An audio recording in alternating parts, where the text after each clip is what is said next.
दिल्ली की मुख्यमंत्री रेखा गुप्ता ने दिल्ली वालों को बड़ी सौगात देते हुए नरेला में बने नए बस डिपो का उद्घाटन किया।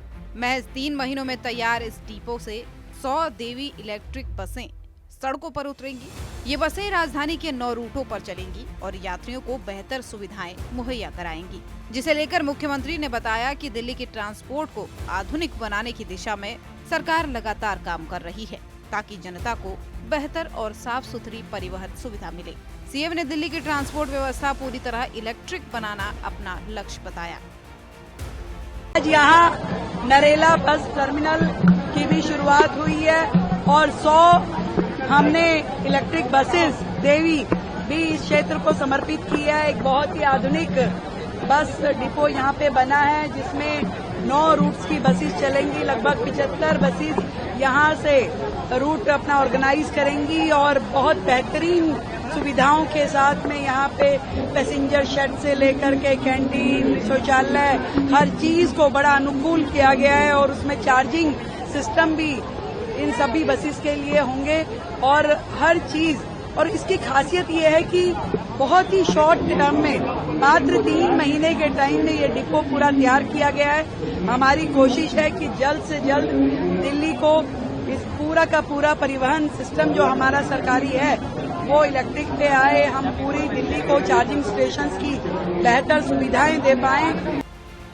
वहीं दिल्ली सरकार के मंत्री पंकज सिंह ने इस मौके पर कहा कि हमने दिल्ली की जनता से जो वादा किया था उसे पूरा करने की दिशा में ये अगला कदम है। करीब 105 बसें आनी है और इस दौरान उन्होंने आम आदमी पार्टी पर भी निशाना साधा। मैडम, ये आप देख सकती हैं 90 दिन में ये बस डिपो बना है और एक अचीवमेंट है और विद ऑल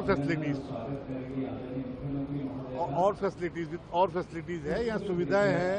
हमारे मुख्यमंत्री जी भी आ चुकी हैं और नहीं, अभी हमारे मंत्री जी आए हैं।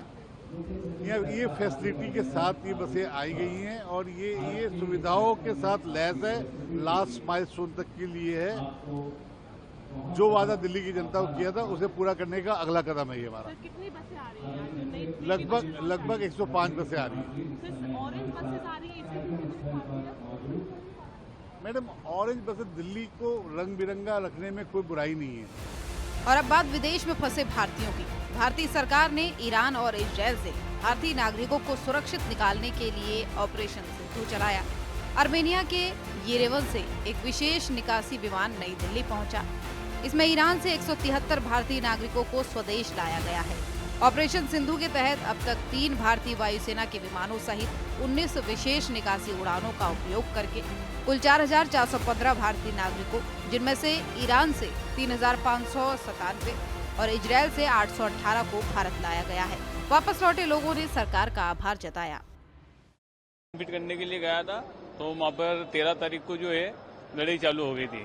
तो उसके बाद में हम 3-4 दिन तक तो लगा के लड़ी रुक जाएगी, नहीं रुकी तो फिर हमने वहाँ कंपनी को बोला कि हमको निकलना है। उन्होंने बोला कि भाई आपकी एम्बेसी से बात होगी, उसके बाद हम आपको निकलने देंगे। एम्बेसी से बात हुई, उन्होंने हमको लेटर दिया, हमने वो कंपनी में दिया, उन्होंने हमको गाड़ी दी और फिर हमको वहाँ से अच्छे से निकाला। जो अपनी एम्बेसी उन्होंने हमको कमरा वगैरह सब दिलाया, खाना वाना सब खिलाया और उसके बाद में जो है कि आर्मेनिया में हमको 3 दिन ठहराया। उसके बाद में फिर हमको आर्मेनिया से यहाँ पर लेके आए। बहुत अच्छा रहा सफर हमारा और बहुत मदद करी ईरान वालों ने भी और अपने इंडिया वालों ने भी। जिस टाइम पे वहां पर बमबारियां शुरू हुई तो ये बिल्कुल अकेली थी और ये अपनी आंखों से देख रही थी कि किस तरीके से चारों तरफ बमबारी हो रही है। तो फिर ईरानी गवर्नमेंट ने फौरन एक एक्शन लिया और इन बच्चों को बस से उन्होंने एक सेफेस्ट पॉइंट के ऊपर, कहीं हिल स्टेशन, कहीं पहाड़ों के ऊपर ले गए और वहां पर इस बच्ची को रखा। I thanks all the Indian government, I thanks and Iranis कि इस बच्ची का उन्होंने, बच्ची इसके साथ ये अकेली नहीं थी। तो जहां एक तरफ राजधानी में हरित ट्रांसपोर्ट की रफ्तार बढ़ रही है तो वहीं दूसरी ओर देश की सरकार विदेशों में भी भारतीयों की सुरक्षा सुनिश्चित करने में जुटी है। ब्यूरो रिपोर्ट, सूर्य समाचार।